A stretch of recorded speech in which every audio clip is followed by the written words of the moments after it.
I'm Toby Johnson. I'm working with the Austin History Project for the Austin LGBT Coalition on Aging. It's Tuesday, January 31st, 2023. I'm speaking with Randy Wicker. Randy's having a birthday this week. He'll be 85.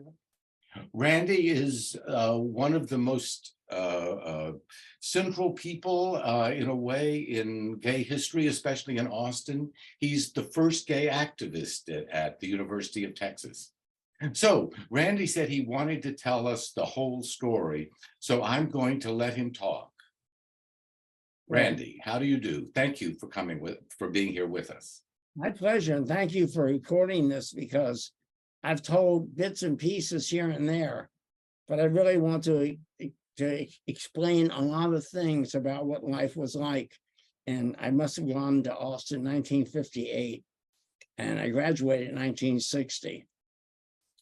I went to Austin. I was actually at Washington and Lee, and I had a summer in New York City playing around, and I met this boy who was playing at the Plaza, staying at the Plaza Hotel. He was thin and young and good looking. He said, "Oh, you should come to the University of Texas." And out-of-state tuition at the University of Texas was, in those days, only about $250 a semester for people out of state and $50 a semester for in-state people. And I went there, and it was just a very special little place. I had been in an all-male school, which is a very bad environment, Washington and Lee. Now it's also co-ed, but all boys do it at one-sex schools, or sit around and try to figure out who is gay or who isn't. Very sick, really. And then they wait till the weekends, so they run over the mountain to Bryn Mawr, or one of the girls' schools, where they got a chance to meet the opposite sex and party. But anyway, so coming to Austin, first I realized that none of that mental horror existed at Austin. You know, you had your dramas department. It was then only 100,000 people in Austin, and this university only had 17,000 students. And when I first got there, it was very funny because you hit a small town like Austin. There was one bar downtown called the Manhattan Club. It's actually an Art Deco building. They made a big thing. They wanted to verify that it was actually a kosher restaurant in the day. And the bar in the back was no bigger than your average living room, or a large, it was about the size of two rooms you would live in. And I think I once figured out the average number of people would be there on a regular evening would be maybe eight or 10. Oh. And the weekends were the big event, because if you had a game from out of town, people would come to the game, and suddenly there'd be as many as, I think we had many as 28 or 30 one night, right? I mean, so it was always a big thing. And what you find out very quickly when I went there is that, oh, it was very exciting. I'd meet this person and that person, whatever other. And after a while, you've literally kind of exhausted the the supply of interesting new people to, go to bed with. But they would have a party every weekend. What it was the one bar, and it would have a party at someone's house every weekend, which I'll come back to that. I learned a lesson on that. And it was very funny because in ways it was a small town which had positive and negative aspects. The negative aspects would be, like, there was one, I remember, Mexican boy, a young man, who his name was Ramona. And Ramona really was sort of the local slut. I mean, Ramona walked the streets of Austin day and night. And I think everybody had been to bed at one time or another with Ramona. And yet everyone was like, Ramona was sort of like the scandalous, promiscuous, town, Austin, whatever you would say, not whore in the sense of pain, but just slut. And then you also found out that you got to know people who were having relationships. And the nice thing about it was that if you were in a relationship, I knew one boy that had had a 3 or 4 year affair. It ended very tragically. But one was an airman at the Air Force Base, and the other was this real masculine guy you'd never think in a million years was gay. But if one of them would go out to a bar, everyone in the bar, or at the party even, everyone would say, well, where's your lover? Where's your boyfriend? So in a way, a small town actually kept relationships together in a way. In other words, it was a small enough place in Austin that you couldn't go out and trick around here and there without anyone ever having any idea that you were being promiscuous or stepping outside of your relationship if you had a monogamous relationship, which many people did have. And so one thing I did learn, though, the hard way is there was one particular, he was a librarian, and he was very ugly. He had pockmarked face, and he's very affected in his mannerisms, and always at the time I found to be very nauseating. And it's one of the few times in my life that I decided I would just be kind of, not directly, but sort of nasty, ignore him, or be sort of like, he goes, ugh, right? Well, a year later, the party that was being held that weekend was being held at his apartment. And at that point, maybe there'd be 30, 40, 50 people at a big weekly party at somebody's house. And I found myself sitting at home alone in a room, and we all looked forward to Saturday night party. That was a big thing in life, right? And so I realized at that time, there's no reason to make an enemy out of anyone. Pick your enemy with great care, because I never thought this person, who I found to be just unspeakable, I didn't even go through, I sort of indulged my nasty, I rarely have that feeling about someone, but it really came back to hit me, and I learned a lesson from that experience, because it was a terrible event. But what they did at Alston is, if they had reason to suspect you were gay, let's say it was reported or somebody accused you, you were called into the dean of men's office, and you were given options. And the options were to drop out of school within 3 days with nothing on your record. The second object was to take a lie detector test from the Texas Rangers that's the highway patrol in Texas, at the Texas Rangers, to prove your innocence. So here we have guilty to proven innocent. Or the third was that you would be expelled if they decided they thought you were gay, they didn't want you in Austin. I guess that would go on your record. And so everyone in Austin was terrified, because they remembered there was a story from a raid earlier in the 50s, somewhere around 52 or 3 or 4, where supposedly there was this big raid and hundreds of people had been expelled from University of Texas for being at a party. Well, I finally tracked down somebody who had experienced that. I met her. It was actually a lesbian in Houston. And the way she explained it to me was this, that somebody wrote a letter to a friend saying, we're having a big gay party this weekend in Austin. Come on up, or, it's going to be at such and such a place. The parents intercepted this letter. I think it was to a lesbian, but it may have been a male. But what it was is they immediately alerted the dean of men at the authorities at the university that there was going to be a homosexual party there in Austin. And they immediately alerted the Texas Rangers, who immediately wanted to be sure to investigate that. So they sat outside the place where the party was being held, and they wrote down the license plate number of every car of every person that got dropped off. So after the party was over, suddenly they had this list of people, which I understand was probably maybe 100 or so. It was a large number of people. And so they summoned them all in one by one to confront them with the fact, we know you're homosexual. Well, in this big sweep, this Texas Ranger efficiency, they had taken down the license numbers of many people that were heterosexual, who didn't know the person they were dropping off was gay or was going to a gay party. So suddenly the dean of men had these guys from Dallas calling up, probably multimillionaire oilmen, saying, what the hell are you doing down there trying to kick my kid out of school for being a queer? I'm gonna sue your ass, right? And so, but that is how that came to be, that they finally decided, well, we can't really kick these people out, so we'll give everybody these options. And I did find a girl in Houston. She had apparently dropped out of school, but she had gone on to become a school teacher in Houston. So it was a way of sort of, it was interesting how the officials, university establishment, sort of mediated the conflict between the people that had been falsely accused. But still, it was still a nightmare to get a notice from a dean of men, which usually came on a certain card.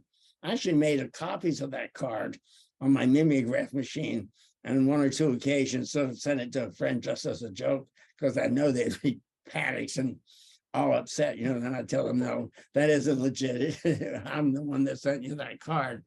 But so it was really a terrible, they finally got to a point where they would have a second bar sometimes, and it was a bottle club. It wasn't really a bar. Supposedly the idea was that you couldn't serve drinks, but you supposedly brought your own liquor, but that isn't the way it worked. They just sold, it was just a normal bar, but it operated as a bottle club. And the story I wanted to tell about was how these kind of things can be so destructive. Jimmy Myers and his lover was in the Air Force, and they were a couple that everyone sort of saw as a dream. I mean, they were lovey-dovey. I mean, it went on for 2 or 3 years. Apparently they had a nasty breakup or a nasty fight. And Charlie Myers went to the Air Force and said, Lieutenant Colonel or Airman so-and-so is queer. I know because I've been having sex with him. I've been screwing him for the last, 2 years. So that got the boy dishonorably discharged from the Air Force. And then he went to the dean of men at the University of Texas, and they kicked out Charlie Myers with a dishonorable discharge. Just kicked him out of school and ended his career as well. So that was how the forces of society were used by each to destroy one another. And it was really, really terrible. Some of the interesting things about Texas was that I used to make a list of people. It actually only got to be about 110 or 120, because there were occasions I never personally always preached against and looked down upon people that went to public bathrooms, because I feel loitering at a urinal and luring over and all that was a disgusting habit. People shouldn't do that. Maybe also because I'm sort of pee shy. I usually use booze. But the way it worked there, at the end of one hall and on one floor, there was this bathroom that wasn't used much at all, and there were booths. If somebody went into a booth and someone was sitting in the next booth and they raised their foot just like one up and one down, that was sort of a signal. And then you would look behind you at the wall, where no one would be looking ordinarily, and there might be a piece of paper with a question mark on it. And so you could write these notes back and forth, and occasionally, and if you decide to meet and leave together, having no activity in the thing. And so that was a way, especially as I became better known, I got involved in political activities. I unfortunately was sort of driven to resort to this.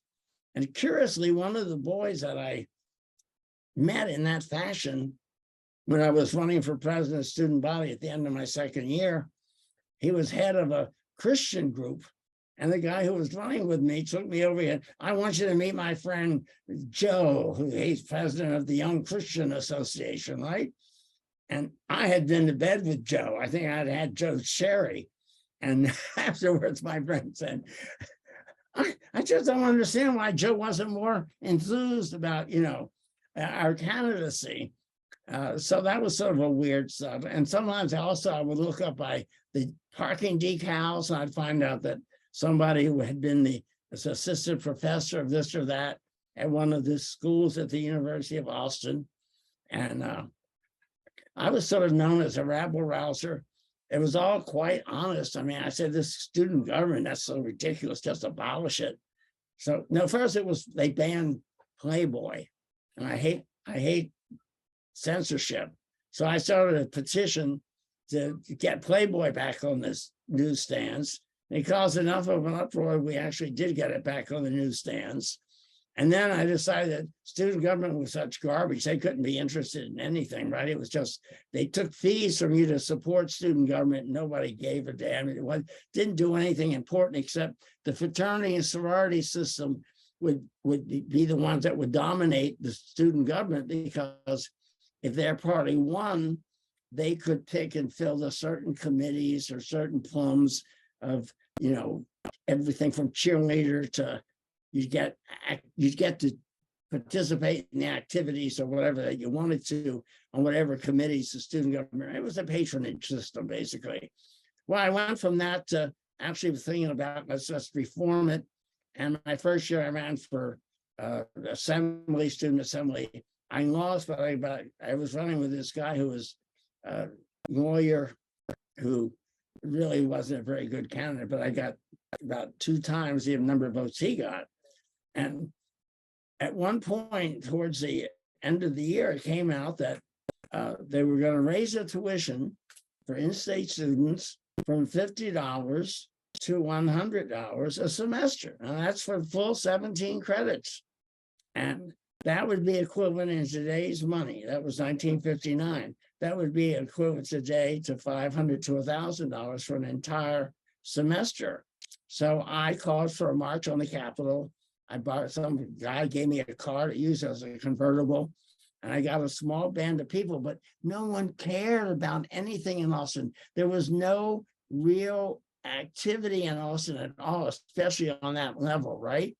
And I was really facing what seemed to be a bust, because you weren't allowed to have any activity on campus. So I stood opposite Littlefield Fountain, and there was this big ring that circled about a block and a half with a scattering of people listening to what I was saying through a bullhorn, talking about how we have to stop, we should set up committees in every legislator's district to make sure they don't increase fees at the University of Texas, to keep funding going for the University of Texas, which, by the way, the University of Texas, as I understood the story, is it was a very funny way that the University of Texas became such a great institution, because you had to create land grant colleges, and the Texas legislature, which we all know is famous for its great vision, said, we'll give them a land grant college. We'll give them all that desert out there. We'll give them all those, gonna have all those cactuses. But after they given the land for the land grant colleges, they found oil. And unless I'm mistaken, I haven't researched the history on this. You may know better than I. But actually, University of Texas, the time I went, 1959 or 58, was one of the 3 or 4 wealthiest universities in the country. They had, because they had found all this oil. And yes, I think that's still true. Oh, that's interesting to know too. Why is it so expensive? And now we're no longer investing. I still feel passionate about that. We've thrown away investing in our youth by raising these tuitions and having people graduate with $40 or $50, $100,000 worth of college debt. You can't do anything with your life doing that. I came out of college with a degree and no debt, and I could play around with being an activist. But to get back to the University of Texas, so I got involved in politics. I joined the Young Democrats, and I also became very friendly. They had only 200 Black students there, and they were all in one dorm over by the law school. And I also got to know a lot of Latinos. I really liked, I love Latino people. It's just a group I've always found an affinity for. And I remember some of them, they were going to be running their hometowns after they got out of college for office. You know, Martin Garcia was one from Corpus Christi. I never knew whether he ever achieved his dream or not. I don't know how to research that. But anyway, they had a sit-in to integrate Woolworth's counter. luncheon counter. This back in, it was before 1960. This is 1950. It was 1958, 58 or 59. I think it was in the fall. Might have been in the spring, but anyway, it was my first year. And at that time, we were the Young Democrats, and the local paper and Austin American and the 2 TV stations in town were all owned by Lyndon Johnson. And the Young Democratic Party, I'm mixing stories up here a bit, but they all weave together in a way.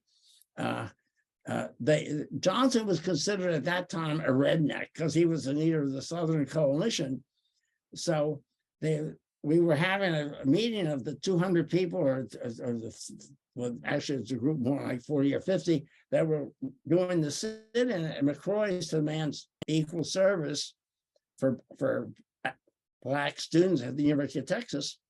And I got up and said, you know, we have a great senator here from Texas who's running for president of the United States, because every day in the Austin American or the Statesman or whatever, they would have another delegate from Ohio or Minnesota or somewhere had come out and supported Lyndon Johnson, probably because they wanted to get some appointment to some committee or something.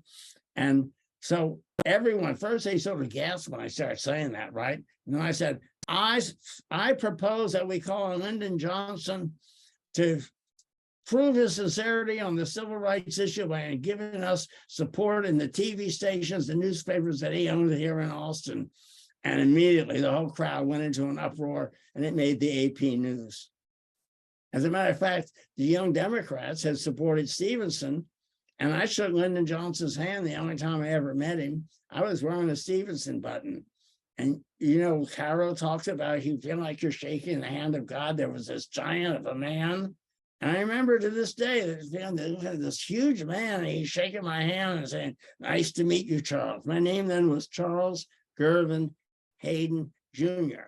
And I had picked the name Randolph Wicker because my father, when he found out about Mattachine in 1958, when I joined the society, he said, I don't think you're going to get far with this. And that's so funny. I just wish he could know how far I did get with this. He said, just do me one favor, will you? He said, don't involve my good name. So I had worked in a bank next to a girl who liked the name Wicker. I sort of liked Wicker because it had a snap to it. It was almost like Wicket, right? And then I saw a movie with Zachary Scott in a tuxedo getting off on a wharf with a cape and all that. His name was Randolph. I said, there's a name, was class, Randolph. So I even had a bank account as Randolph Wicker at the time. And at the time I was in Austin my first year. You couldn't do that today. I mean, without I've since legally changed my name. I merged them. Randolph Hayden Wicker is my real given name. But going back to the story, so when we did that, Johnson went and got all students to come over and get involved in the Young Democrats to take over the organization. These were all guys in law school. They're all probably looking to get government jobs. And they literally outnumbered us and voted us out of office.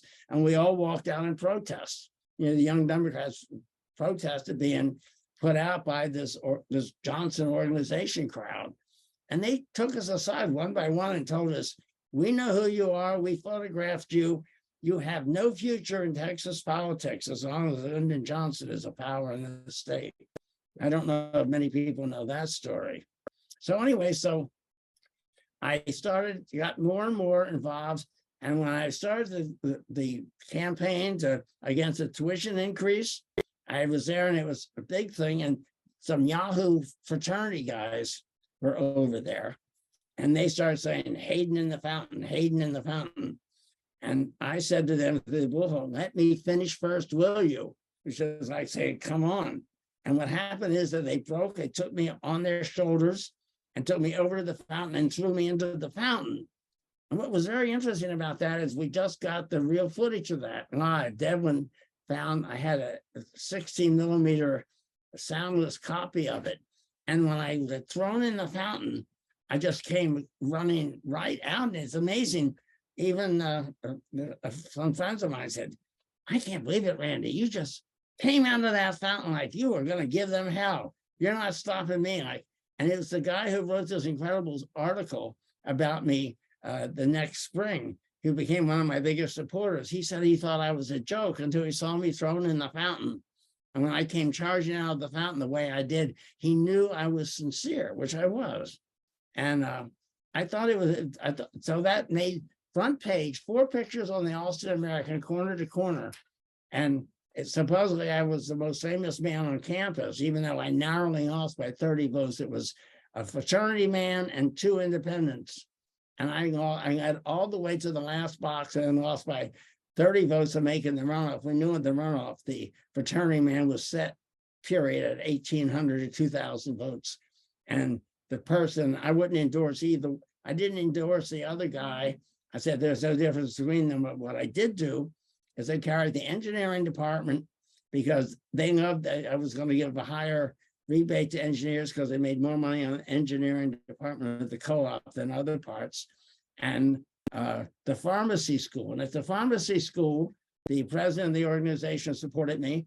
And I remember it's one of the few times, first time in my life, I gave a speech that yes, I was an integrationist.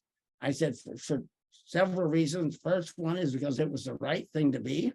The second one was that I had an interest in seeing that the University of Texas was viewed as a progressive, needing, good place to have a degree from.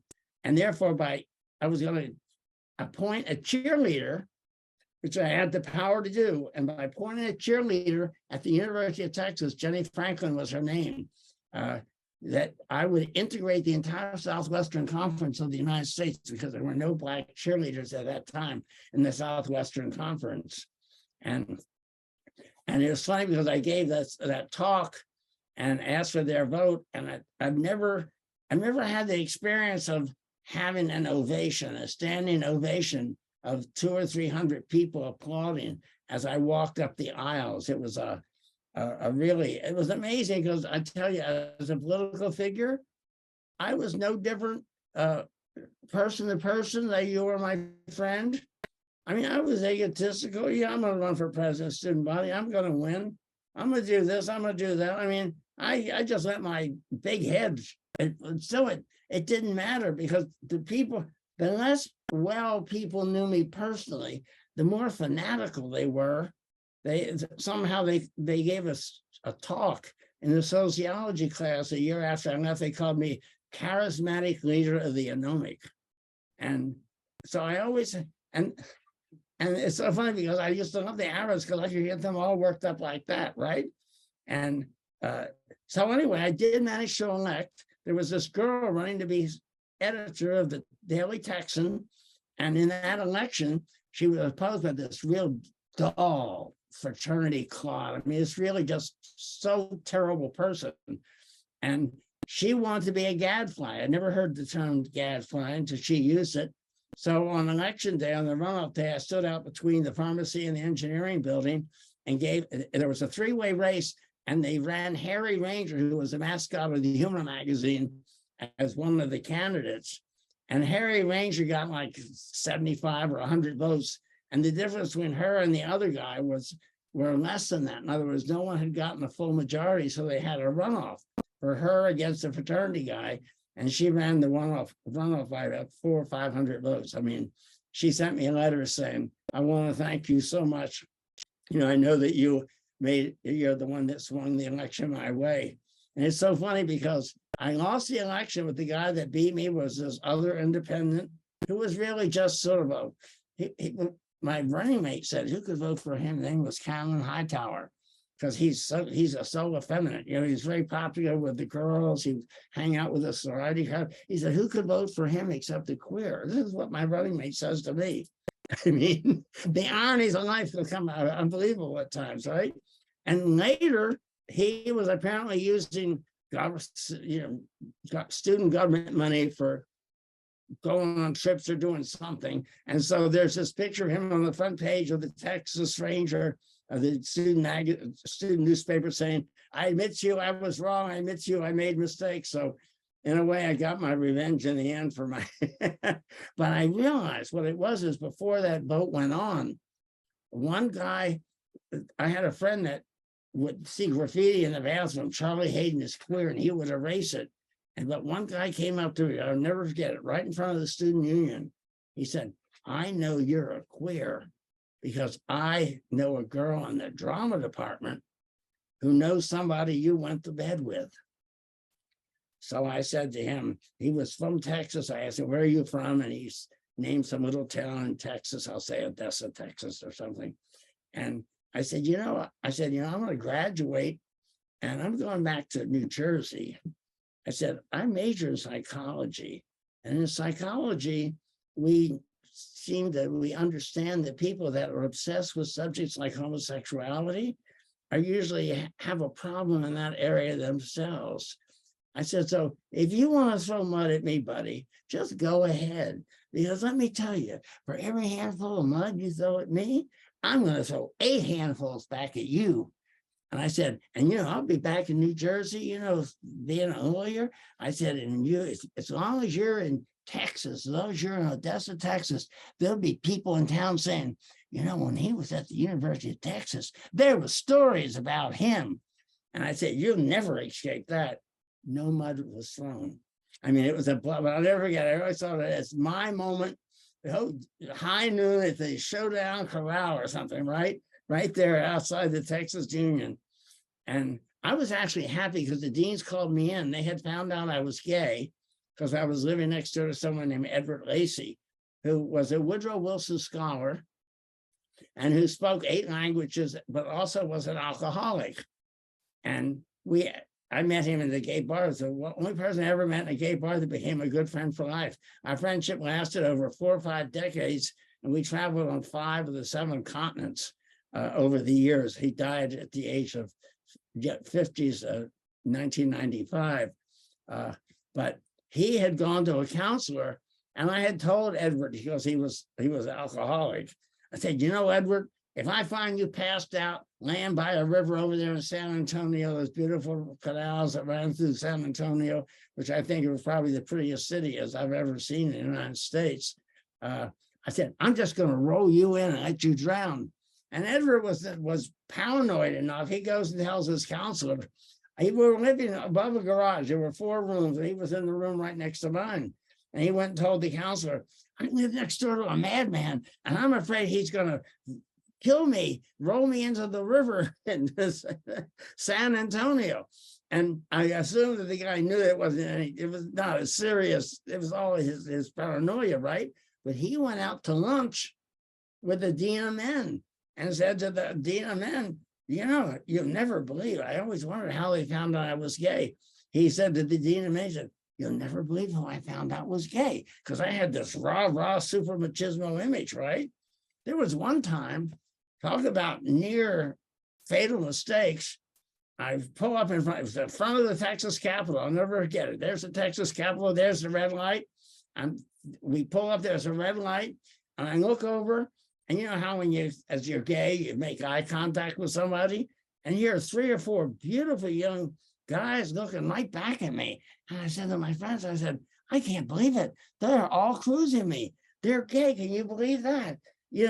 And thank God they couldn't hear me or anything. But then the light changed, and all of a sudden, all the 4 boys say, "Yay, Charlie Hayden!" They were some of my supporters. Because I had gone in a dress, it was called I forget what the party was called, but the fraternity party. And so I went over we were running as independents, so I went over to seek their endorsement. And my running mate got up and talked about how we had to go down and fight to keep tuition raises from happening and all that. And at one point, the party chairman gavelled us down and said, are you here to lecture us? Or are you here to get our endorsement? And I stood up, in real kind of dramatic fashion and said, Mr. Chairman, we will absolutely accept any endorsement that you offer to us. And the whole crowd went crazy. The frat guys were telling me, he said, we're having a real hard time keeping the pledges in line. The next week, they were busy just telling the pledges how much things were one of the things that being the fraternities had an advantage of. Amazingly, I wonder if this is true today. Professors use the same test year after year after year after year. And so the fraternities would have copies of the test that certain professors used year after year. So there was a store called Hemp Hills, opposite the university, and I talked to them. This is a story about Texas justice, very important learning experience for me. So I went to them and I said, look, if I make up packets of, I had an electric mimeograph machine. If I make up packets of tests, will you sell these packets of tests in your store? And they said, yes. And I went out and spent $250, that's just the cost of paper and ink, and made all these packets of tests. And then when I went there to give them to them to sell, they backed out of the deal. So this was real serious money to me. I only got like $150 a month or something to live on. I tried to save up enough money so I could run away and do something in the summer I wanted to do. And so I took them to court, small claims court. Well, down at Austin, they had what they call a pickup jury. The pickup jury were these old guys sitting out on the steps in front of City Hall, and they'd pull them in and they'd sit them on a jury, right?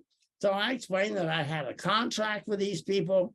They said they were going to sell my things. I produced all these tests just so that because they would sell them for me, and they refused to sell them for me, and therefore I had lost $250, and therefore I was suing Hemp Hills for the money that they had cost me. Now the guy who was answering the lawyer who was answering that argument for me, what did he say? He didn't even mention contracts or money else. He said, what is it about these Yankees that come down here and tell us how to run our lives? I mean, it was unbelievable. I mean, he was sitting there just saying, these people come down here and tell us how to run our lives and everything. And of course, I lost the case. That's what a pickup jury is for. Is a guy who's willing to come in and sit there for $10 and listen to something, and then probably vote the way they think that the prosecutor wants them to vote. I mean, Texas law was just disgusting. That was my first real disillusionment with law. I got later disillusioned because I went to law school and found they were all slobs that just were interested in making $50,000 or $100,000 a year, and I was out there to try to change the world already. Even at the point of being my youth a Castro supporter until he started locking people up, the gays up in 1964. But anyway, going back to the thing at Austin, I realized because the dean of the men had called me in and said, we have been told that you're a homosexual. Now, ordinarily, that would mean I'm supposed to take the test to prove my innocence. And I did deny it. I said, oh, what are you? Who told you something? And they said, well, we're not going to do anything. See, at that point, I become so well known, they weren't going to make a big scandal. They said, we just want you to know that we cannot have a homosexual being a public representative of the student body at the University of Texas. And curiously, I was taking a course at journalism school, and I actually failed. I got an F on typesetting or something that I should not have gotten an F on. It was something that the dean must have told this professor, fail him. If you had an F, you couldn't take office if you were elected.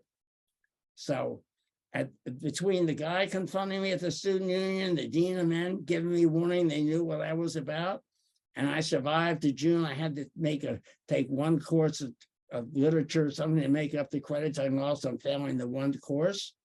I knew that there was no way for me to go into public life and be to live the gay life I wanted to live and go out and become involved in politics at the level that I wanted to be. I gave a talk they made me Activist of the Year, and I confessed to them. I gave them this speech. I said, when I was young, I wanted to be like most politicians.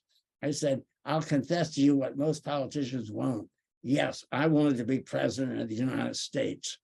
And I talked about how I learned it going to school, that I could not risk. I said, we often think of the helping professions that gays go into, being nurses, teachers, social workers. I said, but one that I never thought of gays going into actually is political work, because they had a whole gay caucus at the New York City Council. And I said, and now I've lived to see this day. who would have ever thought we would have had gay marriage? I said, this incredible country of ours. I said, I've seen such a change in our society that today there is even a viable candidate running, Buttigieg, running for presidency of the United States. And when that got them starting, because I told Michael, I said, I'm going to give a speech that's going to bring everyone to their feet, because I haven't had a chance to give a speech in a while. And then Philadelphia has a flag that has a black and brown stripe on the top. This was a flag they had before they introduced the final flag that has the triangle in the middle. I said, and they have in Philadelphia all-inclusive pride flag. And I said, and when I look at the black stripe on that flag, I think of Marsha B. Johnson, who was a house mother in my extended gay family for over a decade.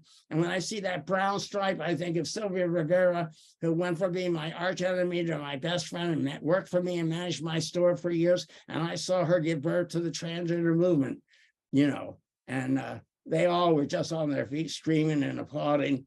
And when I went back to my seat, the next guy, who was a city councilman, introducing his awardee of the year, said, Randy, any politician would have been proud, would have been happy to have given the speech you just gave.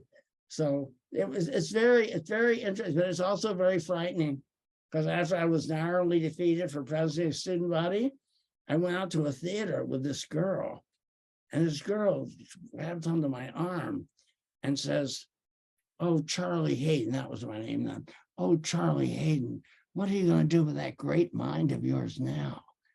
And, that's what I mean when I said I was the charismatic leader of the anomic. I mean, I don't think people really understand. I mean, it made my skin crawl. So anyway, when I come to the University of Texas, I went to a Radical Ferry meeting in Austin, and I really wanted the story of my near election president of student body to be told.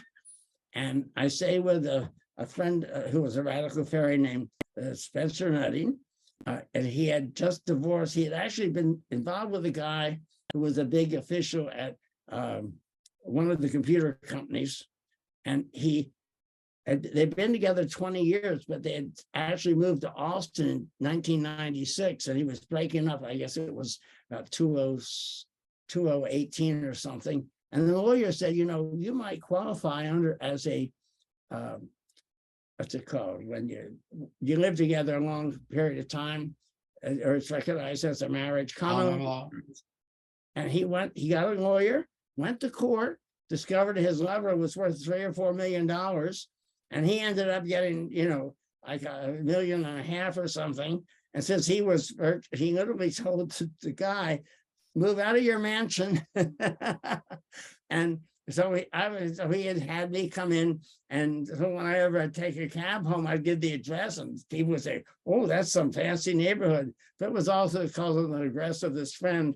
And that was a charming experience too. But he managed to put me in contact with a writer from the Austin American Statesman, and he came out and interviewed me. And I could tell he was very interesting, because I talked about how I said, one thing I've learned in life is, I told him that I wasn't religious. I was a confirmed Catholic, but I wasn't religious. And if you'd ever told me that I would never, ever be walking through a rainstorm to go down to a church to ask a preacher or a minister to marry me, I would have told you you're absolutely impossible, just absolutely impossible. So then I told him that my lover was dying of AIDS and wanted to have a wedding. So I proposed. I went to the local Episcopal parish. This goes back to 1990, and he was a gay outreach to the gay people in Hoboken, and actually had a falling out with the bishop. But on his way out of town, he came by and married David and I, and we got written up as a gay marriage. After 18 years together, they decided they should make it official. So that going down to the church, it was almost talk about metaphysical. I swear, I never saw such a rainstorm. The gutters were overflowing, rivers were flowing, and I'm in this umbrella, I'm walking, I said, how is this happening to me? Here I am, a good atheist. By the way, though, I got involved with the atheists. as bad as born-again Christians. Militant anything are bad news. And atheism is just another fanatical religion. We saw what the communists did with it. They came to power and they were militant atheists, and all they did was suppress other people and do horrible things. So atheism is not, in my mind, superior. I like the idea of being a free thinker. That's why atheists get very upset when I say atheism is just our religion. Oh, they got upset. Oh, don't say that word. Oh, no, no, no. I said, no. I said, because all it is a belief system that explains life and death and gives your reasons how you think life and death are connected and work out. Doesn't bother me that I wasn't here when Columbus discovered America.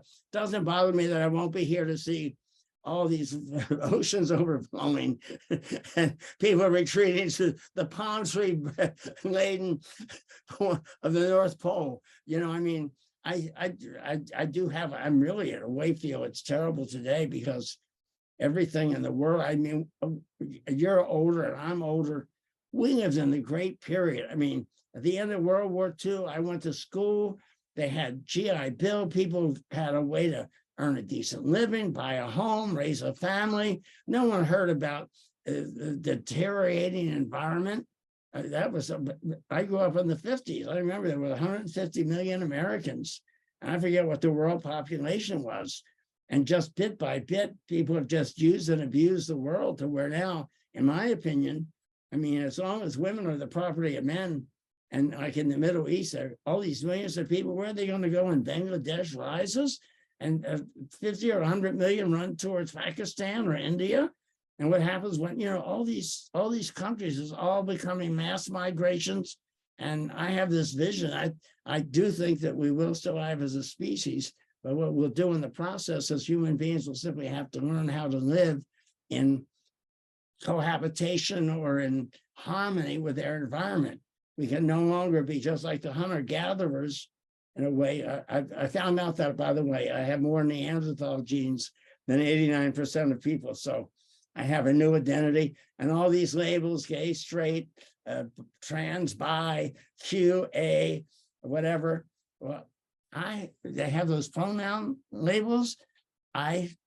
My radical fairy name initially was Randy Dandy, because I discovered at the age of 67 how much fun it was to dress up, be colorful. I was always so black tie before that. And then I had the idea, you know, I'm so tired of this argument of the right pronoun, all that. So I said, I'm thinking if they all voted 20 to 0, that I should change my name that I created for myself, Itzy. So my radical fairy name is Itzy. Oh. Her pronouns are it and that. work that into your next politically correct description. But Randy, wow, you've told us so much. Can I ask you to go back to the past again and tell us a little bit about the Mattachine Society and how you first got connected with the Mattachine? Yes, I had heard of the Mattachine Society, and I wasn't even out when I first started college. I read a book called Rodney Garland, Heart in Exile. I realized there were gay bars. And somewhere I found a Mattachine review and one magazine, but Mattachine, I think, first. So I knew there was a Mattachine Society in New York City. And I went there in 1958 at the age of 20 during the summer. And the national president said to me, tell them you're 21, because you had to be 21 to join. So I lied about my age of being 20 instead of being 21 instead of being 20. And they were going to have a lecture by a lawyer. And he was really giving a talk which says homosexuality in the law. And the way he earned his money was defending people that got arrested in public toilets or somehow caught in a park or something having sex. And though he didn't even dare go to a bar, a gay bar, he used to watch. We saw someone buy a muscle magazine at a newsstand, and then, you know, he didn't want any of the police, any of the vice squad to see him going into a gay bar. But anyway, so I thought, well, why don't we publicize our meeting? They made this little hall, they cleaned it out, they had a small stage, they worked all summer doing this. It was on the 5th floor of a walk-up, and maybe on a good turnout night, they might get 20 or 30 people for their monthly lecture. So I took these, they were 16 by, anyway, they were about this wide and that high, and it said, "Citizens, a lawyer discusses homosexuality in the law, free admission, public invited, questions answered, free admission." And the address, I think it was 1166 Broadway. It was at 48th Street and Broadway. So I went around the city, and it was amazing because people read their own prejudices into the sign. Guys in the deli in Southern Village would say, "Put 3 in my window. I used to work on the Vice Squad. We got to do something about these pervs." And then antique shops on the east side, lady would say, "Oh, put 1 in my window. It's about time we did something to help the boys." Well, the night of the meeting came, instead of the usual 20 or 30 people, literally 300 people showed up. They literally, there's 5 floors up, or the 4th or 5th floor, all the way down the stairs, out the door, and down the street. And they were mainly women in bobby socksers. It was a lot of young college girls in bobby socks. And Tony Segura, seeing the overflow, ran over to Freedom House and got them to take the majority of the people in. But as a result of this incredible success, this was the beginning between the liberals and the conservatives in Mattachine. Now, to those that thought I was the people that had built cleaned out the room, built the stage, labored, created this environment where they could finally have meetings. Their attitude was, this guy is no end of trouble. Look, because what happened is the landlord came up and said, "I have no problem with you people as tenants, but I have it's kind of a Blarney Stone bar. It was one of those low-class bars where they served some meat rolls, but also they had cheap drinks on the ground floor." He said, "Well, I can't have an organization like yours meeting in my building because downstairs they have a liquor license." So Mattachine, literally, I got them evicted. my 3 weeks of or first 6 weeks of Mattachine, and managed to get the society evicted. And the people were saying, the liberals were saying, "Isn't this what we wanted? We want to really get big crowds. Do you want to get a message out? Look, this is happening now." So that was the division between, but they ended up going down. If you read Duberman's book, at one point, Craig Rodwell says, "Why don't we demonstrate, or why don't we do something?" And they were all saying, "Oh, no, you can't do that. We might get evicted." And but people have to know the background. It made it look like the people there were being just reactionary. No, they weren't. They were being self-preservative. And another thing I learned from Mattachine, reason I don't give to organizations, a few, maybe I give to Jimmy Carter or ACLU, but very Amnesty International, but very few, because Mattachine, which was penniless, suddenly got like $7,500 from some merchant seaman they never heard of. And this, back in those days, that was equivalent to about $50,000. And so what they said is, how can we take this money and build the movement? Well, they decided, well, we'll get a coffee machine. So that way, when we're putting together a newsletter, we don't have to go out and get coffee. The coffee machine cost $1,500 to $2,000 and was in 1 month was clogged and no longer used. Oh, we need to get a addressograph, mimeograph, a way to print the addresses quicker or something. Another 2 or 3. So what I saw was no one was stealing. It was just that money itself did not necessarily create the results. It really was a disaster. So since then, what I do is I give people personal honorariums. If there's somebody, a photographer or an activist who I really have a great deal of respect for, when I inherited some money from my mother, I'll give them an honorarium, simple $100 in a little envelope. I said, "This is an honorarium for the work that you do." And that I believe in. See, I'd rather pay for the results after they're done. That way I know I'm not wasting my money. I like somebody that has already produced, like there's some photographers, as and writers too, journalists that spent their life running around covering events and have sacrificed their lives to activism. As a matter of fact, I'm one of those that kind of preaches about don't be a martyr for a cause. I tell when I sometimes have contact with people from Russia, I used to march with the gay Russian-speaking Americans every Gay Pride since 2012, because they're we don't give a damn about people being murdered in other countries. It's all, we're more concerned with our 105 marital rights at the time. To me, that's an active perspective, because we are the beacon of hope for the world. We have to stand up and fight to have homosexuals, death penalties for homosexuals not to exist anywhere in the world, whether it be Uganda. I don't know if you follow the things that's going on in a UN refugee camp in Kenya, where they burn these boys and they literally had the flesh hanging from their bodies, and they literally died from that. Threw rocks at a woman carrying a baby because she was a lesbian, because it's a homophobic continent virtually.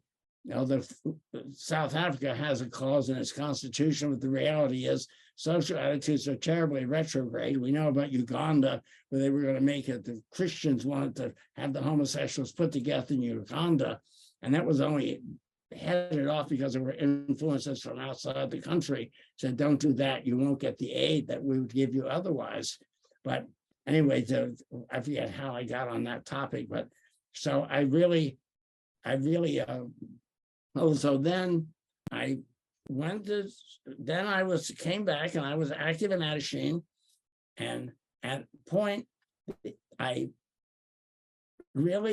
had a friend, actually a friend who was kind of holding the tuition, no tuition rates banner.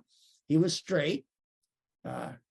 He dropped acid on me, and I put him into bed for the first time, but he was basically really straight. Except ironically, he liked to be always passive in bed, but that happened only occasionally. But anyway, so he was living with this girl, and he used to come over and call me. I wrote you a note that ran Randolphe. Brilliant move on my part. And I learned that because Donald Webster Corey wrote a book called Homosexual in America that was like the Bible of the early gay movement. And he had to put Webster in because they were afraid if it was just Donald Corey, they'd be sued by people. So I thought, I know well Randolph. After I saw the Zachary Scott guy, I thought, I can spell Randolph, Randolphe. That has panache. As a matter of fact, some reporter said to me in the 60s, that sounds like you're ready to inherit a barony, which it was. At one time, the New York Times called, when I was involved with Limar, said it was, our name was a pseudonym. And I called them up and said, look, it's the name of my passport, my taxes are in, everything else. They said they could print a correction.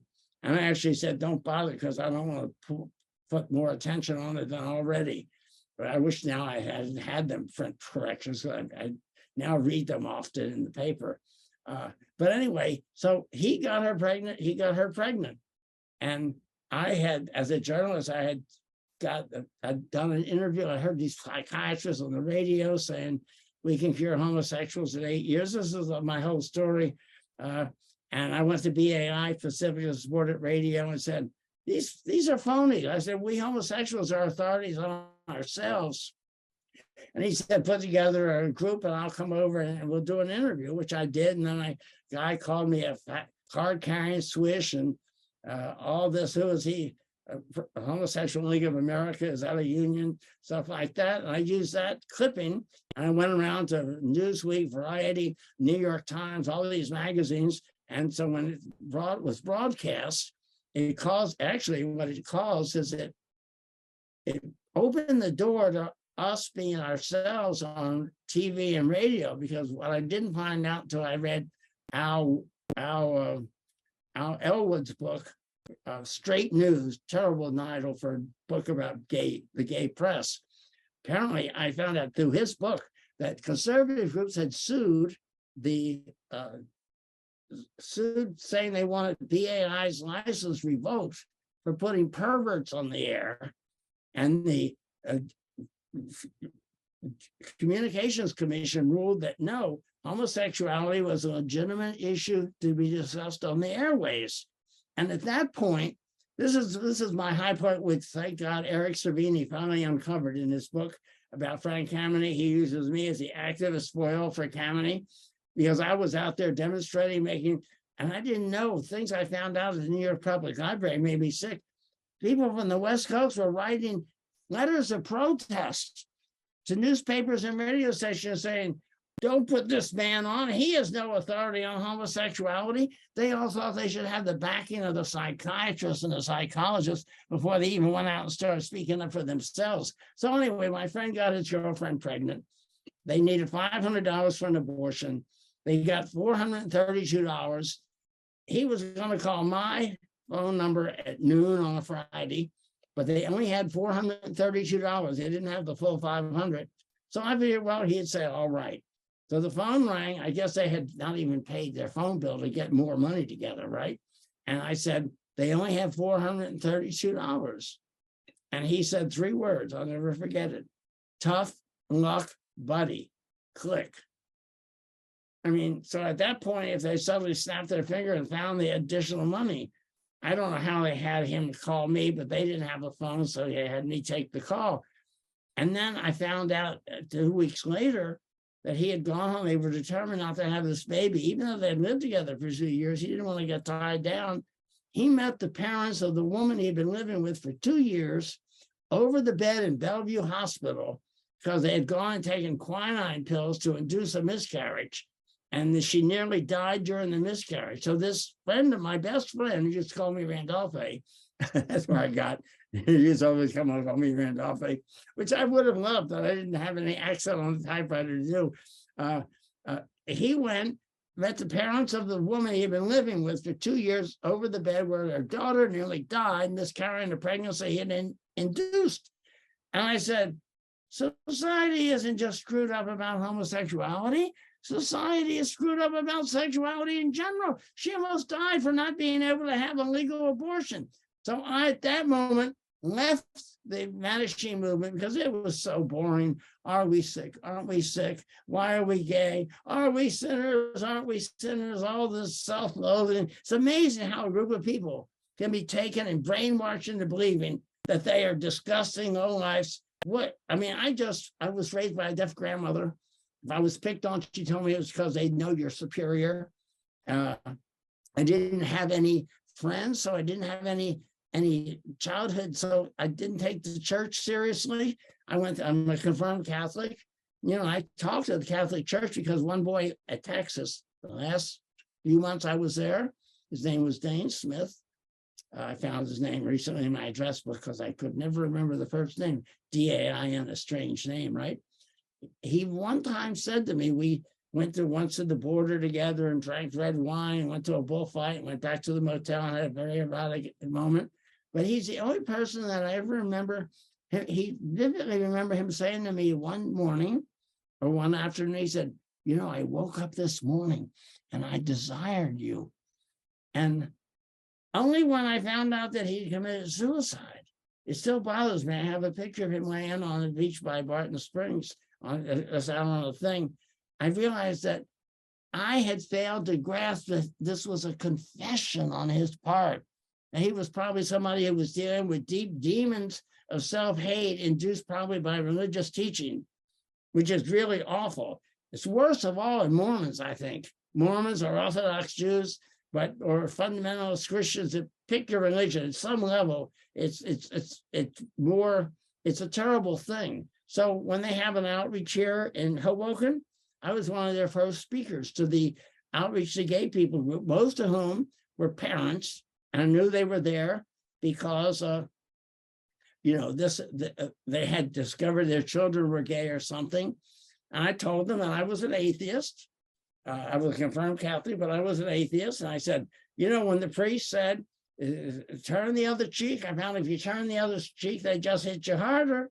I said, but one time the priest told us, if you're going to go out this Halloween and rub soap on windows, take a bar of soap and rub it on your own window.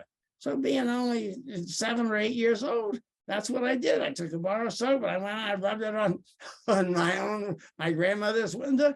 And when my grandmother said, who rubs soap? Can you imagine somebody rubbed soap on our windows? I said, Grandma, I did that because that's what the priest said to do. And so she made me clean the soap off the windows. So I tested what the church taught me, and I said, when it comes to morality, do unto others as you would have others do unto you, the golden rule of life. I said, there's very little, we have very few things we disagree with. You know, I mean, I'm just as moral. I have the same moral code that you have. It's just that I don't need the man on the cloud up there threatening me with hellfire and damnation to make it work. I said, I'm very interested. It's very important from my point of view to reach people like you, parents of gay children, so you would be able to let the love of your family come to understand and to accept, because too many people are destroyed by rejection, by having their parents kick them out of the house.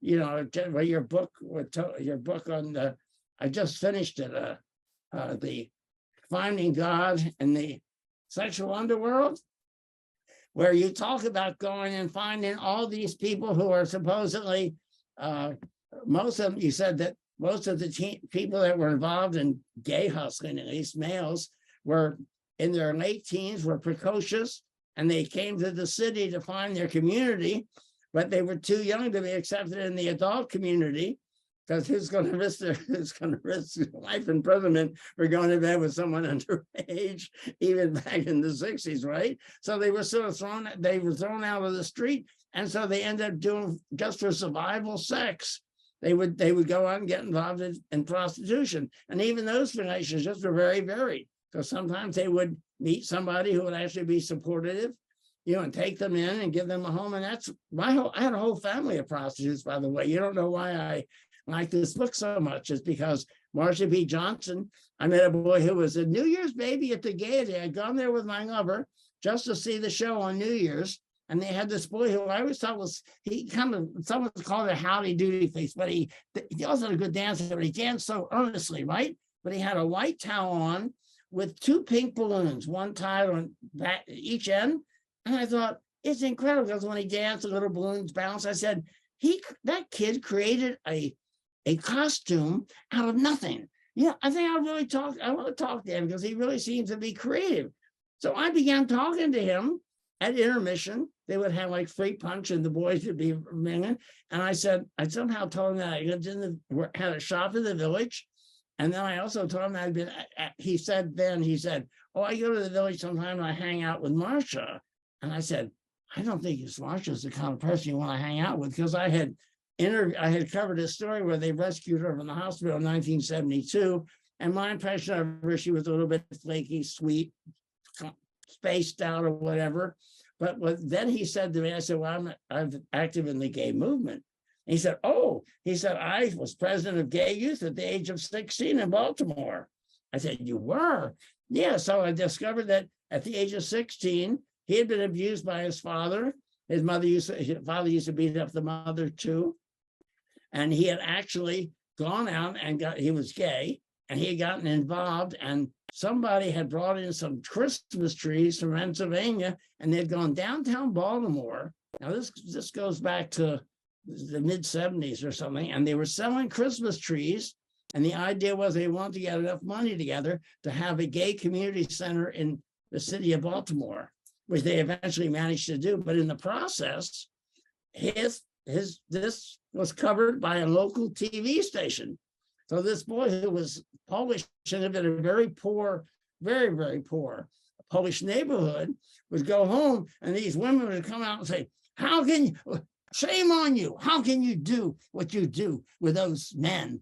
And Willie would just stand there and he'd shake his finger back at them and say, how can you do what you do with your husband? And I mean, he was just absolutely charming and funny, right? And so he did come in after the week's dancing was over, came into the store and asked me, what, oh, you build these lamps, you make some originals? And I'd say, what if I want to put that arm on this base? And I ended up, it was nice talking. And so we stayed there for about 2 hours and we built this lamp, which I still have right now burning right behind the computer here. Is it on? Can you show it to him? Yeah, I can show it to him. This was the first lamp Willie ever did. Is it? There it is, right below the picture of Marcia there. Yeah. And so what happened is that he built the lamp, but I had the wires for him. I had one of those shades has a crack in it, but I had the only two national shades I had. But the next day, I swear to God, everybody that came in the store asked about that lamp. I think because it was really totally original. He was extremely creative. So the phone rings And it's Willie again. He says, you know that lamp I built last night? He said, hold it for me, because when I dance again at the Gaiety later this month, I want to come in and buy it. And so that was the beginning of a relationship. It ended up, I'd had a stormy relationship with my lover, and he ended up, I had an extra room here in the house. So he ended up moving in because mainly he made me laugh. And he was, it's so funny because when you have someone move in and the phone rings every 10 minutes with some old guy saying, hello, Willie, trying to sound like they're like they're 18 again. I mean, and so I got to know he had, because he went from being dancer to be running the box office. He's the only dancer that ever went from stage to the box office. And he was responsible for any shortages in the till too. And but there were times after he was living here for 10 years, he really became an adopted son. He would have, I had the new boy in town sleeping on my couch all the time. I never actually had any involvement with any of them, but none of them ever ripped me off, because when you dance at the Gaiety in a week, you'd make a couple $1,000 because you'd be dancing 10 hours a day. And a lot of sexual activity took place in hallways or back rooms they had up there, And so then one night he was sitting here and he said, Marcia doesn't have, it was 10 degrees out, that Marcia doesn't have anywhere to stay because she could come in here and sleep on the floor. She likes to sleep on the floor. And one of the great things that Willie had said to me, I never realized, was first thing I, then they steal. And I said, she wouldn't, I used to sleep on the floor. I said, she wouldn't rob me, would you? Oh no, Marcia would never rob you. But I thought to myself, Willie, you're the one that told me first thing I, and then they steal. I know that why are you telling me this crazy lie? The fact of the matter was, Marcia liked sleeping on the floor. She had a bullet near her spine, and sleeping on a hard floor, wasn't as likely to act up and cause her pain as it was in a soft bed. So it wasn't a lie after all. And that night, Marcia came into my life, and she was here for the next 10 or 12 years. She never left after that. And she became, and people say, oh, you saved Marcia and all that. They were going out, when I was coming home from the store, lots of times they were going out, to the clubs.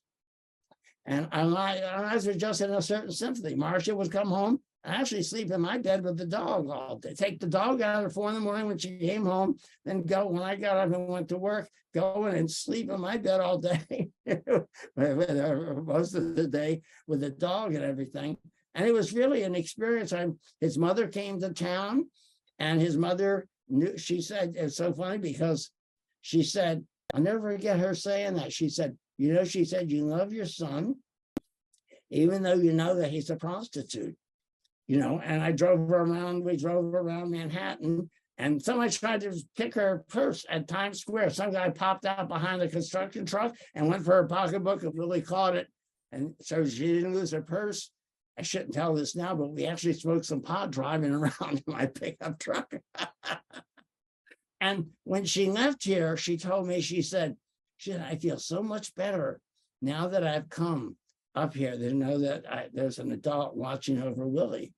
And he couldn't read or write, and he hid that from me for several months until finally they had pig's ears and pig's foot at the supermarket in a package.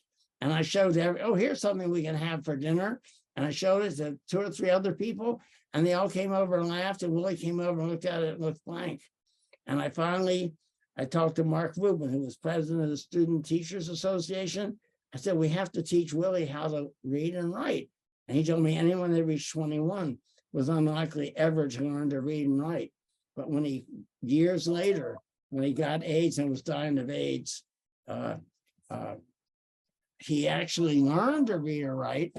And one of the treasures of my life, and I asked David Salisbury, who was his good friend, did he really write me that letter from Baltimore? And he dear daddy, because he remembered the day, one day of Christmas morning, I got this call after Christmas rush. I'm so exhausted. He's in the emergency room at St. Vincent's Hospital. He's bleeding anally. And he said in the letter, who was it that would come running in the morning into the city, when I needed to get into the hospital? Turned out not to be serious, but you know, and he learned lamp making from me, and he went to Baltimore, and you know, he was living better than me. They started having other kids work for them, stripping fixtures and rewiring fixtures. He began just putting things under windshields, you know, lamp rewired for 20 or 25 hours. You can rewire a lamp. If people saw you do it, they'd want to shoot you for charging them $25. It takes $1 socket and about 5 minutes of time. You just have to connect two prongs. You know, so he learned a trade from me. He was like an apprentice of mine. And unfortunately, though, his past caught up with him, and he married a guy from Wyoming who didn't know anything about Willie's past. When I found that out, I mean, Willie was he had a sugar daddy who was a multimillionaire who bought him a ring with W's in diamond chips, who had a house out in Pennsylvania where they set the temperature of the pool at a certain temperature. He bought Willie a white horse to ride, and he never would let me take his picture, though. I never knew his real name, because once he came in the store, and Willie one day is sitting on the couch, and he sticks his foot over my face, and he says, what do you think of my feet? Well, I never really considered his feet, right? I said, what? I said, they're all right. Well, what about them? And he told me at that point that his sugar daddy was crazy over his feet. So, you know, these little weird things you discover in life. As a friend that I met in Austin, Edward Allen Lacey, who became the best friend I had in life, he inherited money from his father and got lost drinking alcohol and traveling the world. But he went all the way down to Mexico, into Brazil. In Brazil, he was the English teacher to the ex-president that had been deposed by the military. And when Jack Kennedy was assassinated, the ex-president said, should I send sympathies to Jackie Kennedy? And he said, why? He said, because I stood by and let the military depose you as the first democratically elected president of Brazil. And not Kubitschek, that wasn't his name. Anyway, he has a poem called Path of Snow, and he talks about, this man was very fond of him. He was utterly brilliantly engaging. And since he spoke 6 languages, I remember once he was in a group of people, and there were 4 or 5 people around him. And he said, it was very difficult because each one of them spoke a different language. But he was self-destructive. And I think part of it was that he was very religious. He always wanted to go to every church in town and take the sign of the cross whenever he went in front of a church. And it bothered him greatly that I was an atheist for some reason. But I had an employee who actually changed my opinion of the Catholic Church in ways. He was an older man than me. He died a few years ago. And he was one of my employees for many years. And he told me, well, you know, at a Catholic Church, if you ever go to a Catholic church, people should remember this. The Pope, back around 1500 or something, he turned away someone from the church, and they said, why? They said, because he didn't have the money. And the Pope said, no, you never turn away a member of the faith, a member of the church, from one of our hospitals, which I thought was a wonderful thing. Opposing the death penalty, something else that I approve of. There were things like that. And but even to the day he didn't object to my being atheist, but he would come visit me. I knew he liked me because after I closed the shop, he would continue to come visit me. And he first time he came and bought me a bottle of liquor for Christmas or something. But he was such an interesting conversationalist. But he always came and gave me the Mass card. He was always hoping that I would return to the church. And it's funny because he was such a wonderful man, and he had been living in this rooming house, $50 a week for like 20 years. And he had applied to some housing for senior citizens. And a couple of years after I closed the store in 2005, suddenly he gets this notice, just when he has to get out of this rooming house, that an apartment was available for him. And I was able to take my truck and hire a helper till I went out. One thing I did when I got a little money from my mother is one thing I wanted to do was go out and have 4 or 5 special friends, spend $1,000 or so on them, So I not only moved him, but I bought him all kinds of new inexpensive furniture and rugs and things like that. And we continued to be dear friends. He would always come to see me, a few times a year. And it's very nice to have people, and he didn't come to my 75th birthday. And I just knew why. And I found out he had died a couple of weeks earlier. But, it's very rare. I tell people, once I was called a homophobe. Oh, this is a unique story. I'd been on a panel with Sylvia Rivera, who got up and walked out at the Gay Community Center. And, but then I was talking about this height of AIDS. I said, what's important in life isn't how many notches you have on the gun or how many tricks and beauties you've been to bed with.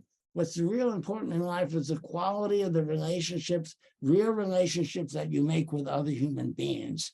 Can you imagine when I said that back in the flamboyant, this was the 80s too, with the AIDS crisis going on, 1989. This guy jumped up and said to me, you sound like a homophobe. Because what I was doing essentially is, I am all for traditional family values. I think good families raise healthy kids. And that includes gay families as well as straight families. They can be two males or two females.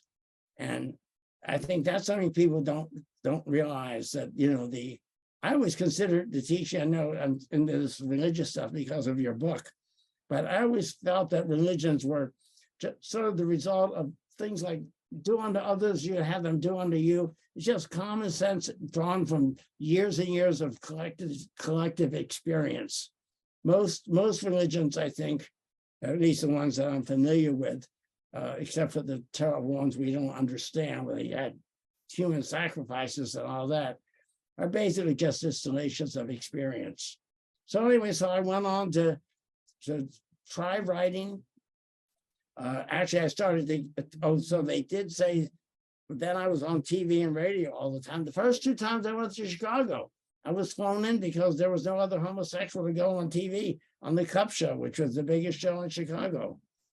And I've had such a wonderful life. I met somebody, this is an important story. I have a hero. His name is Prescott Townsend. He had something called the Demophile Center in Boston.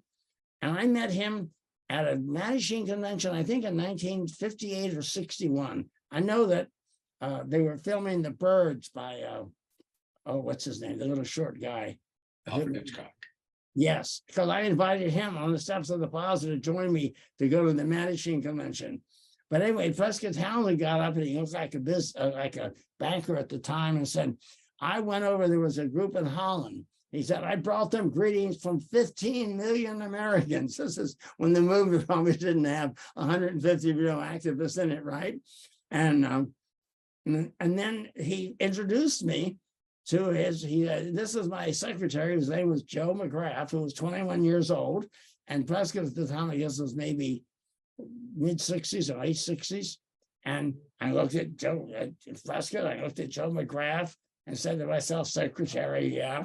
Well, I got to know them, and it turned out that Joe was his secretary, and Prescott owned a buildings on Beacon Hill, and was known as being the only during the Depression. He supported the arts, and he was a well-known figure. And he always had a house.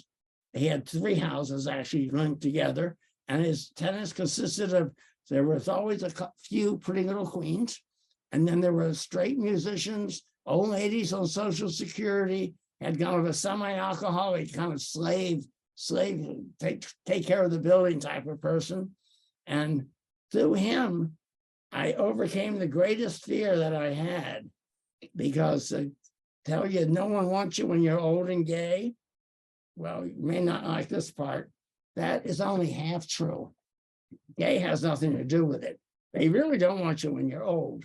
But the fact of the matter is that I saw through him, he'd walk down the street and these teenage girls would scream out Prescott because he was involved. He said the secret to the good life was 3 words: love, money, and uplift. And he translated uplift, which is what I called my business for 30 years, which was a terrible choice of name because it was at the end of the alphabet. But uplift was from the manager report was sublimating your sadism into leadership and your masochism into art. And I thought, wow, that gets rid of the two of the demonic forces in our human personality. And so I took that as, I called my first shop. I started getting involved in different causes. I was the founder of LEMAR, Legalized Marijuana in New York, editor of the Marijuana Newsletter. I got involved in the Sex Freedom League, a very anti-war, watching the first war against the war in Vietnam, when Time magazines had a bunch of kooks marched up Fifth Avenue opposing the war. And so I went to this whole, of course, was active in civil rights and all that. And so I call myself a multidimensional, I'm a multifaceted activist. People know me mostly because one of the things that I championed was gay. I made a little mark in the gay movement. And, you know, it's amazing because I look at my life and I did some of the most important things I did in life before I was 25 years of age, certainly before I was 30. But then when I opened my button shop, I started selling buttons. Equality for Homosexuals was the first successful button. I had made one that replaced Newbo Morris, who was a parks commissioner who banned folk singing in Washington Square Park. Found out no one even knew who he was, although the Village Voice talked about it all the time. And I said, I'm a create equality for homosexuals. I'll never forget this night because this is the only time this ever happened to me in my entire life. I mean, I was young and pretty good looking, but I went to the party and I was wearing my Equality for Homosexuals button. And that night, every single person in that party came over and introduced themselves to me. And then they say to me, where did you get that button? I said, oh, I print them. You know, I sell them for 25 cents a piece. That night, I not only met everyone at the party, I purposely picked up the best looking guy who was a construction worker, not really my type. I think more to make the other guys envious than for my own sexual taste, because I tend to like feminine people, which I generally hide because most homosexuals don't share my taste for androgyny. But anyway, I left that party with $38 in my pocket. And I looked up by the date, and about 2 years ago, that $38 would equal to $306 today.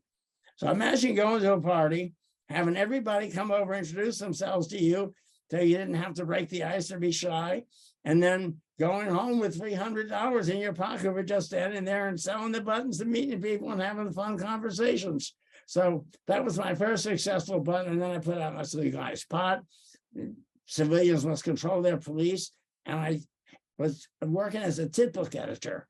And I felt guilty that I could put all these articles in between the pictures of news girls hugging trees about Sex Freedom League, LEMAR, you know, progressive causes and all. But I would each week go and print another button. It was sort of my way of being true to the faith. And finally, I had this whole drawer full of buttons, but I kept ads running in the Voice and keeping records.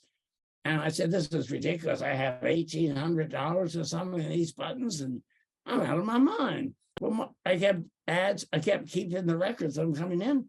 About 6 months later, the drawer seems almost as full as it ever was, and I'm even. And then I'm $500 ahead, and then I'm $1,000 ahead. In those days, I thought, oh, if I can do this just a little bit grander scale, I can literally earn a living doing this. So a guy had popped open a button when they had a subway strike, to hell with Quill, and he had a little shop the size of a cupboard on MacDougal Street. And I would go over and sell him some of my buttons, and he'd buy the ones that sold. He made a mistake once. I don't know what they call it. I think they used to call it, I don't want to get ethnic because I consider myself a Jew by osmosis. So I've been in so many movements and discovered, including Frank Kameny. I never knew he was Jewish to 2012 when he died. And I'd known him for 50 years at that point, right? But anyway, he took me out. He was a guy that stood out of clubs and invited people to come in and all that. And he took out this roll of bills, and on top was a $100 bill. And I had never seen a $100 bill before. And I said, wow, $100. And it just happened that a great uncle, can you believe this story? A great uncle had died and left me $7,200. I still had about $3,500 of that left. And I decided I would open a button poster shop, and an art store where I'd opened an art gallery was open. I'd done an interview for the radio with them, was for rent. And I rented that shop. And in the first year, I grossed $200,000 and netted $40,000, which was I was written up by the founder of the Gay Journalists Association. I didn't know he was gay, on the business page of the Washington Post, called Bull Markets and Buttons. And I cornered the market. First, there were 5 families that are all Jewish competing, and they had to punch out each button one at a time. So you could go and get buttons, but I would tell each one of them, you want 50,000 button order next month? You give me 50,000 button order. If you give me 20,000, you're only getting 20,000. So my orders were, I made money the way most tycoons make money, except I didn't do it with oil like Rockefeller. I did it with slogan buttons. But I ended up having a successful business, and I became self-employed from 1966 into 1971 at 28 St. Mark's Place, which I called Underground Uplift Unlimited. And when I picked the name Uplift, I decided, I finally made it Uplift Incorporated when same corporation was alive when I opened my antique shop. And joke was always the same. It sounds like a bra company. And it was really a poor source of name because people could never remember it. And they'd say, oh, I've been looking at this shop for so long. I was in here once. I could never find it again, blah, blah, blah.